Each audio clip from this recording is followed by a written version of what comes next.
I mean, because you always got stuff you need to there's always things you need to discuss. But since I'm sitting here arguing with my son right now, the next subject that I have to talk about is abortion.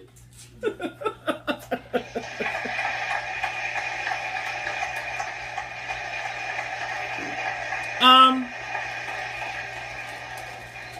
Abortion is a real abortion. First off, is something kind of scary to me, but it is real. It like I when I was younger, got this girl pregnant, and it wasn't my choice. I had no control over it. It was basically her and her family's choice, and they decided to go ahead with the abortion. They did.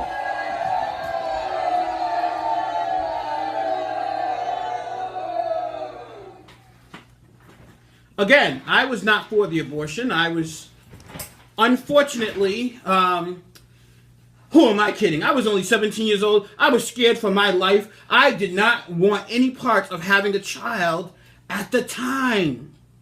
So, for me to sit here and be like, oh, your boy Truth, it was perfect. I would never want anything like that to happen. At the time, I was scared, and at the time, I did want it to happen. I did. I'm not proud of it, but it's what happened. And there's a lot of people who still are so very much so pro-abortion.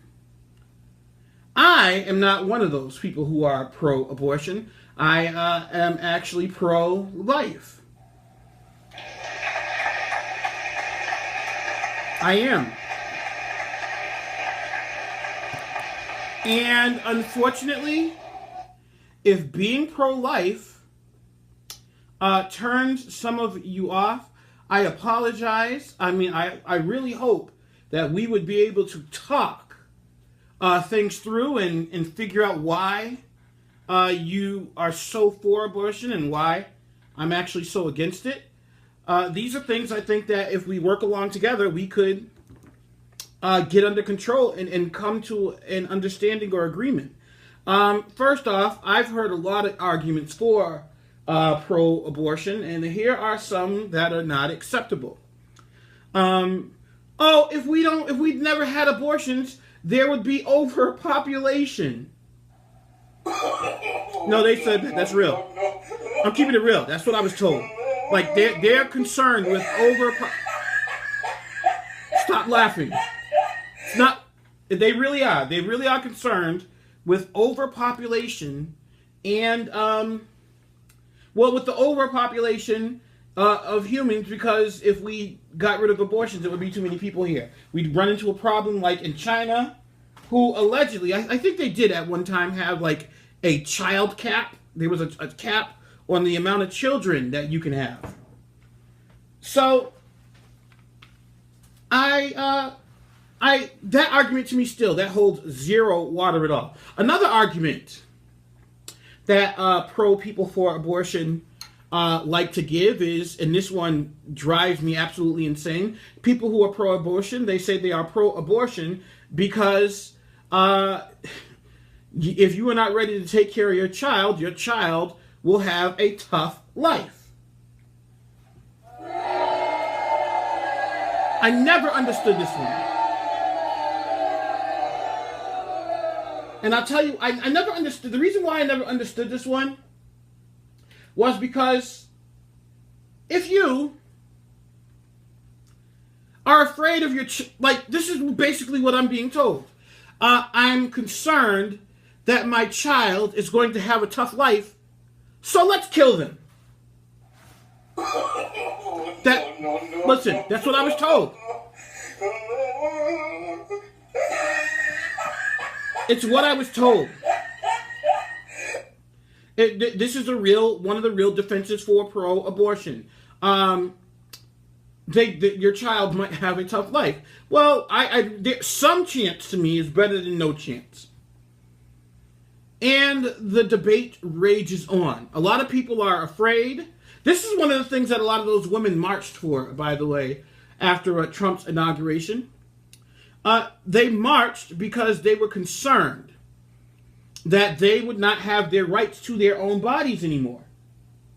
I guess I understand it, but the problem with that is that if we're talking about a child inside of you, then that child also has a body, and who's looking out for that child's body? Yes, I know that is a generic pro-life argument.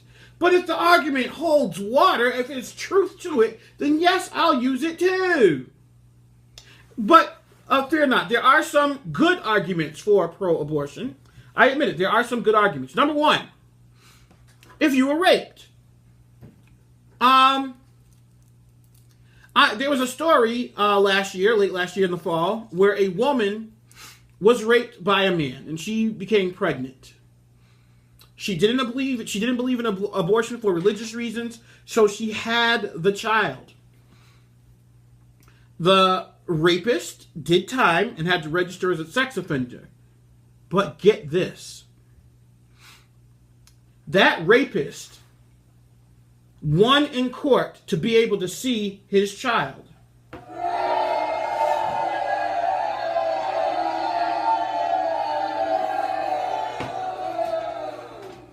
Under those circumstances, yes, there's a lot, it's against what it says in the Bible. There were a lot of rules in the Bible, like thou shalt not murder, but Moses murdered someone, let me be clear with what I'm about to say, because you don't play with the Bible. There are certain things in the Bible that they say don't do, but sometimes you have to you have to use your better judgment and discernment to know that those rules are made for a reason, and if it's not for the reason at hand, then you must do what you have to do. So what I'm saying is, if you are for pro-life, if you are for pro-life, like I guess if put a gun to my head and I had to say, pledge an allegiance to one, I would say I am on the pro-life side. Someone would have to explain to me how a woman would get raped, have a child, and then have to co-parent with their rapist. That is the most insane thing I've ever heard. What are we talking about? I get raped, and I have to, now with the person that raped me, I have to build good quality parenting with? Hey, here's a good quality parenting tip. Stay away from people who've raped people before.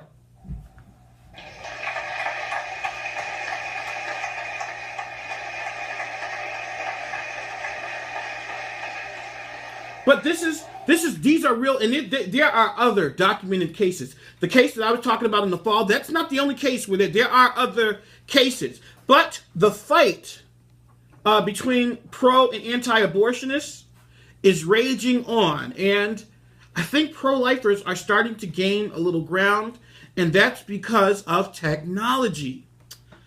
80% of people think abortion at 20 weeks is a bad idea. And where on earth do they... So maybe because I live in the bubble of Massachusetts, I thought that you couldn't get an abortion after 3 months. I thought that was... Maybe that's just Massachusetts law.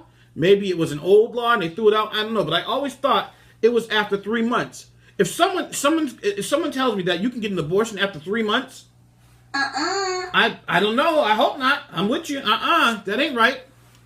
But, yes, if a woman was raped and she had the child and she was forced by a court and a justice system to have to co-parent with your rapist, what do you tell your child about your daddy?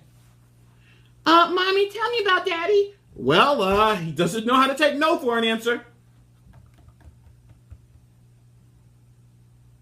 I mean, that is insane as that sounds. What else are you going to say? Abortion at any stage is wrong. I'll applaud that, texter.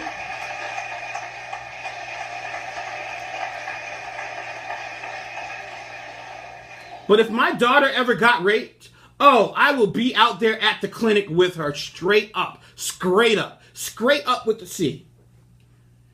Because we live in a country where where the justice system is supposed to protect the people. But if you mean to tell me, and this is the third time I'm going to say it, if you mean to tell me that a woman in this country can get raped and impregnated by her rapist, have the child, and then have to spend the next 18 years dealing with the rapist family, rapist and his family, what are we talking about? Absolutely not. Just by thinking a courthouse would do that to somebody would make me be like, nah, we got to get rid of it. We got to do something. Because I understand that there's another baby inside of her belly, but I have to, only 1% of abortion rape victims, only 1% of rape victims are impregnated and result in abortions. Yes, that is true. But it has happened. So yes, there are rare, 1% rare occasions where, yeah. In that case, you would give it up for adoption, I guess. I wouldn't go through it at all. And I would not expect anybody to go through it at all, though. Absolutely not. The audacity of some courts to rule that you would have to spend time with your child. But anyway, the point of this all is that 80% of people think abortion at 20 weeks is a bad idea. I thought, like the texter said, abortion at any stage is a bad idea, but when we're coming to the fight of laws that's going on in the country and things that are going on, it seems like pro-lifers may be turning the tide a little bit. Ultrasounds are proving to be one of the most effective tools to fight abortion. The powerful images show expectant mothers exactly what's inside that might be destroyed. And a new technology that shows a video is especially astounding. I remember on Facebook where they had the ultrasound video of the little kid that was clapping their hands. Like, I don't know if it was rumored that they might have aborted that child, so that child was like, look, don't do it. I'm here. I'm alive. Don't do it. But that child was all over the place. And then they had another ultrasound video where a child was trying to play with its own feet inside of a belly. No wonder why kids be kicking and stuff inside a woman's belly. They be trying to do gymnastics. Get on, calm down. You ain't even born yet. Get on, you ain't even born yet. But you're going to have pictures that make them look just as adorable as they do once they're born. And once that starts happening, it's going to become less and less and less popular. And you're going to be able to restrict abortions to earlier and earlier and earlier, Stu Bergeron said Friday on the Glenn Beck program. Applaud that.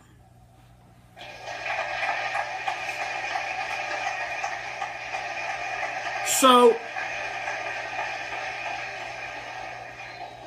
it's becoming more and more likely, or it's becoming more and more true to the fact that abortions, first of all, is very barbaric. Like a lot of women who are, pro-abortion, let me do what I want to do with my body. Like, okay, well, two things before you do it. First, you'll have to actually watch an abortion happen. Because if you really don't believe it's a fetus, then you shouldn't care what happens during the abortion. So you'll have to watch what happens during abortion. And then number two, you should, have your ultrasound. And have to actually pay attention to your ultrasound. We have a president who believes from conception the child to be born. Listen, your president, I don't know what to say about your president. Your president is taking L's right now. But it's still, you should have to, if you decide to get an abortion, you should be forced to watch your ultrasound. And then these are the requirements, and then you should be forced, or you should have to watch an actual abortion taking place. Do those two things and you still want to do it? Hey, I'll think less of you. But you do what you got to do. To me, like I said, if I had to join a team, I am pro-life. There are rare occasions where I would not be for abortion, and where I would say, okay, I understand. Because like I said, murder is wrong. The Bible speaks about murder, against murder. But if someone tries to come up on me and try to take my life, then murder is going down. But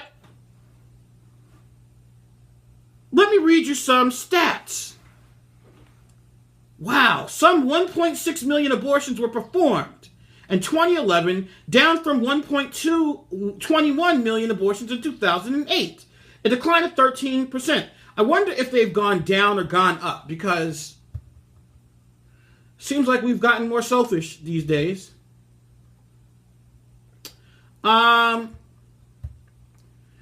Women decline. Women who have never been married account for 1/3 of abortions in America. Women who've never gone. That's not. I thought it would actually be more. Less than 1% of all abortions take place because of rape or incest. Women give an average of 3.7 reasons why they are seeking abortion, including the following. Let's get ready for some of the top five reasons women say, I want to get an abortion. 21%, inadequate finances.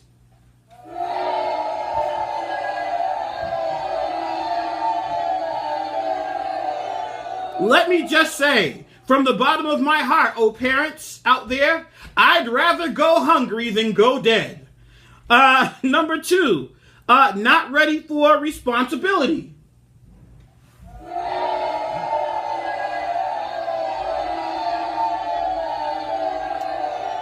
I could see if we lived in a society, or if we lived in a country where you could walk down the street and have actually the ability to literally go hungry.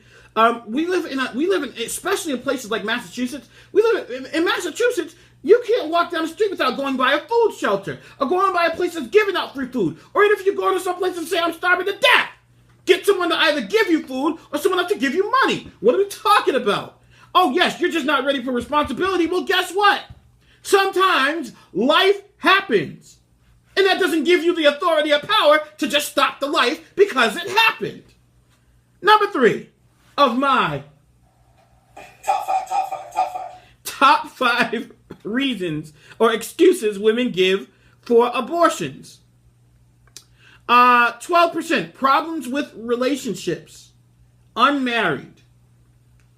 You know, if you're acting like you're married, maybe you should have waited until you were officially married to act like you were married. And yes, I know this is what some people say. Oh, come on, Will, stop being, people have sex. That's the human thing to do. It doesn't mean that they can't do the right thing once in a while. People murder. Does that mean we should allow a murderer to walk free? Because, hey, people are going to murder. That's just what they're known or meant to do. The excuses that some of the defenses for abortions are insane. They drive me insane. I don't understand it. I've had this argument before with people about abortions, and I still didn't understand it. Number 3. This is number 4 of my top five excuses people give to having abortions. Baby has possible health problems. So, this is actually something that I lived through. My wife and I, our eldest daughter together, she is, this was 16 years ago. Applaud my old behind.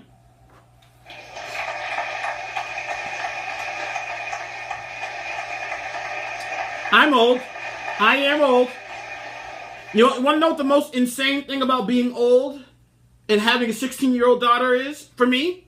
Is that she's not even my oldest.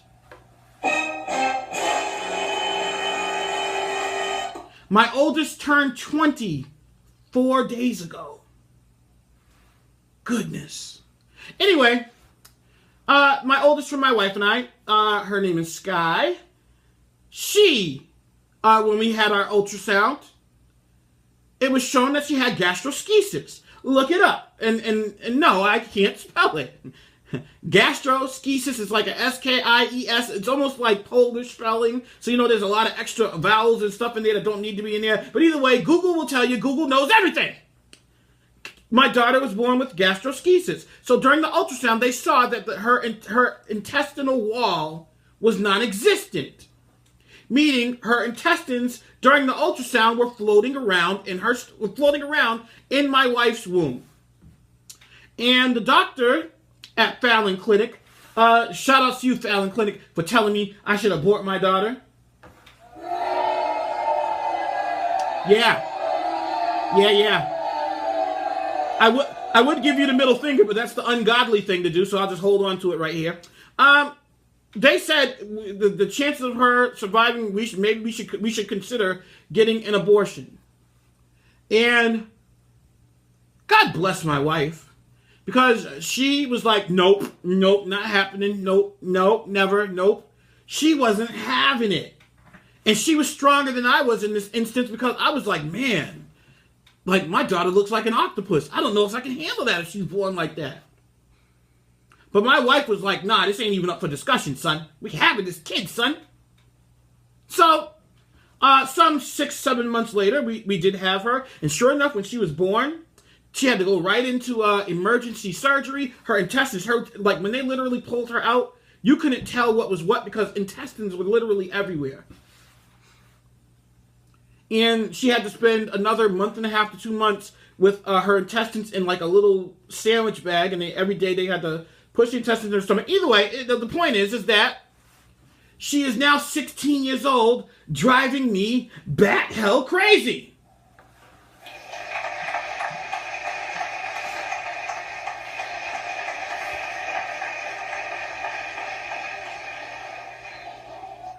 Aborting her would have been one of the worst mistakes of my life. And you want to know what else? What's ironic about that is look at these other excuses that are here. Inadequate finances. Guess what? That's me. Not ready for responsibility. I was what? 23, 24 years old? Not me. Oh, my wife's life was changed too much? Yeah, she had to deal with me and an infant. Guess what? My wife and I, we were not married. As a matter of fact, we've only been married 7 years. We've been married less than half of my daughter's life. Children are grown. She has all she wants. I don't even know what that means. That's a dumb excuse. The pregnancy wasn't caused by rape or incest. So, yeah, these excuses for abortions. I am pro-life. I admit it. I still say, yes, I am definitely pro-life. And there are exceptions to every rule. That 1% exception. And this is the scare tactics I think liberals are using. And maybe I'm not 100% sure, so I would like some data on this. They say if you shut down Planned Parenthood, a lot of these women wouldn't have places to see a healthcare provider. I think it's bull. My BS meter is going off every time I hear that excuse. Like, if you stop funding Planned Parenthood, then there'll be some of us that'll have no doctors to go to at all. I don't buy it. First, the reason why I don't buy it is because this country is very good at replacing something with something else. So, for example, if there's a Dunkin' Donuts down the street from here that they closed down, guess what they did? They turned it into a pita restaurant, a pita bread restaurant. That lasted about a month. They shut that down. Then guess what they did? They turned it into a Greek restaurant. That Greek restaurant is now closed, and guess what they're doing right now? They're painting it and getting ready to relaunch it as something else. So, when and if Planned Parenthood did leave, I suspect that something else would emerge in its place. That's just me. I could be wrong. But I don't buy it. So, what's going to defeat abortion, I believe, is going to be technology, the writer says. It's not going to be people making arguments in the Senate. It's not going to be these moron Christians who think they're so great. standing outside of an abortion clinics with a guy dressed as the Grim Reaper, another guy dressed as Satan, and hold up these stupid posters like you're at a WWE event, that's not going to win it either. I don't think I've ever known or heard of a story where someone said, I was getting ready to walk into this abortion clinic to have my abortion, but looking at that guy standing over there screaming at me with that sign made me say, nah, I ain't going to do it. So it's not going to take that either. What it's going to take is the truth. And I think the truth of seeing what really happens when you do have an abortion will be the thing that actually changes it. That's it. That's all I got. Well, I'd like to thank everybody for tuning in to the 1, 2, 3, 4, 5 o'clock shadow. This is your host, Truth It. Thank you for tuning in and logging on. You can catch this episode of the 5 o'clock shadow on iTunes, keyword 5 o'clock shadow. You could also catch this episode of the 5 o'clock shadow and past episodes of the 5 o'clock shadow on WorcesterDailyNews.com. And of course, the home of the 5 o'clock shadow, blogtalkradio.com/the 5 o'clock shadow. Again, that is blogtalkradio.com/the 5 o'clock shadow. It is your boy Truth It.